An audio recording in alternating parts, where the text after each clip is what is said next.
আসসালামু আলাইকুম ওয়া রাহমাতুল্লাহি ওয়া বারাকাতুহু। দেশ এবং দেশের বাইরে থেকে যারা আজকে আমাদের এই দায়িত্ব দেখছেন সকলে ভালো আছেন আলহামদুলিল্লাহ। আজকে আমরা অবস্থান করছি ব্রাহ্মণবাড়িয়া ইউনিয়নের দুলালপুর এবং মধ্যস্থল যে জায়গাটি অবস্থান করছে।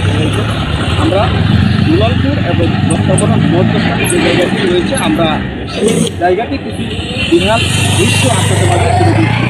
এই জায়গাটি দীর্ঘদিন যাবৎ আপনার এই দুটি বিশাল আকারের গর্ত রয়েছে, যার ফলে এই গর্ত ফলে কিন্তু আমরা একের পর এক দুর্ঘটনা আমরা ইতিমধ্যে দেখেছি বিভিন্নভাবে বিভিন্ন সময় এখানে অনাকাঙ্ক্ষিত ঘটনাগুলো ঘটে থাকে। তো আমরা সকলের সুদৃষ্টি কামনা করব এই বিষয়টি সকলের তাদের নজরে আনার জন্য সুদৃষ্টি কামনা করছি। আজকে এই যে আমাদের আপনার সামনে দেখতে পাচ্ছেন যে বিহাল দৃশ্যগুলো, আপনারা দেখেন যে একের পর এক এখানে বিভিন্ন যানবাহন চলাচল ক্ষেত্রে গিয়ে দুর্ঘটনার সম্মুখীন হয়ে থাকে। তো আমরা শুধুমাত্র মানুষের কল্যাণে এবং জনগণের সুস্বাস্থ্যের কল্যাণে আমরা এই বিষয়টি আপনাদের মাঝে তুলে ধরেছি এবং যতটা দ্রুত সম্ভব এই বিষয়টি আপনার নজরে নিয়ে আমাদের সাথে কাজ করার আহ্বান জানাই। মনে করেন আপনি 3-4 মাস ধরে এইভাবে এই সময় কাজ করছে না, ওই সময় খোলা রয়েছে। আচ্ছা, এই অবস্থায় আপনাদের যাতায়াত করতে কোনো অসুবিধা হয় কিনা? অসুবিধা তো অসুবিধা হইব,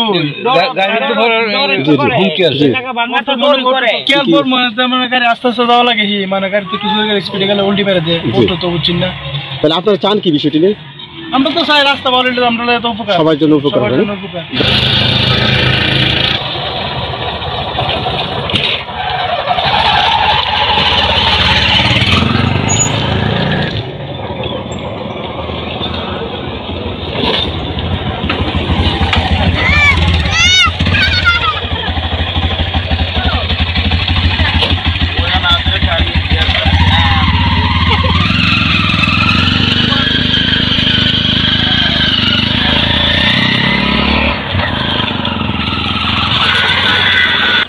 কত অসুবিধা বিদেশের গরমে যায়।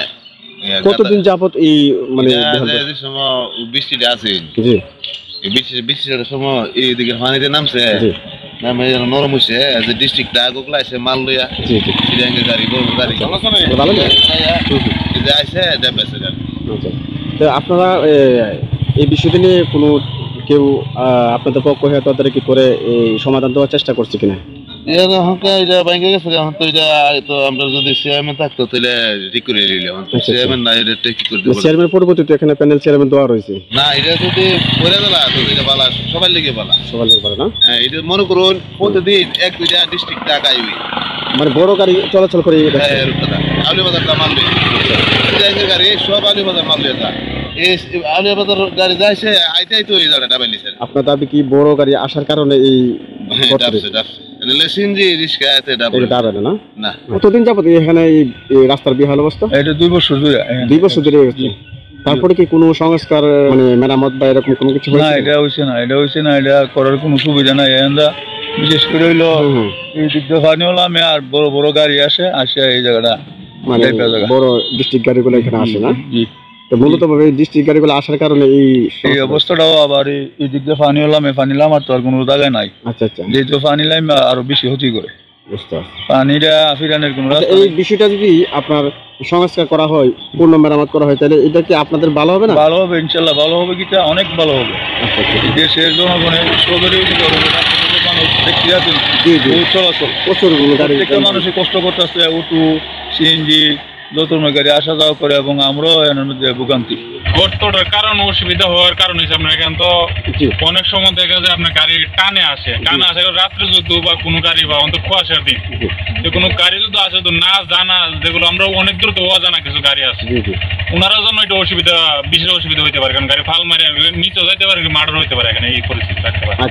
আমার তো প্রশাসনের বরাবর অভিযোগ একটাই যে ওনারা জানে এই জিনিসটা তদারকি করে বা দ্রুত যাতে এই জিনিসটা কাজটা হয়ে যায়, কারণ এই জিনিসটা সব গাড়ির জন্যই, কারণ একটা রুগী নিয়ে আসলে সবার উপকার হয়। যাই হোক, আমার সর্বশেষ এটাই দাবি যে এই বিষয়গুলো আপনাদের নজরে আনার দরকার এবং এখানে অনাকাঙ্ক্ষিত ঘটনাগুলো যাতে ভবিষ্যতে আর না ঘটে আপনাদের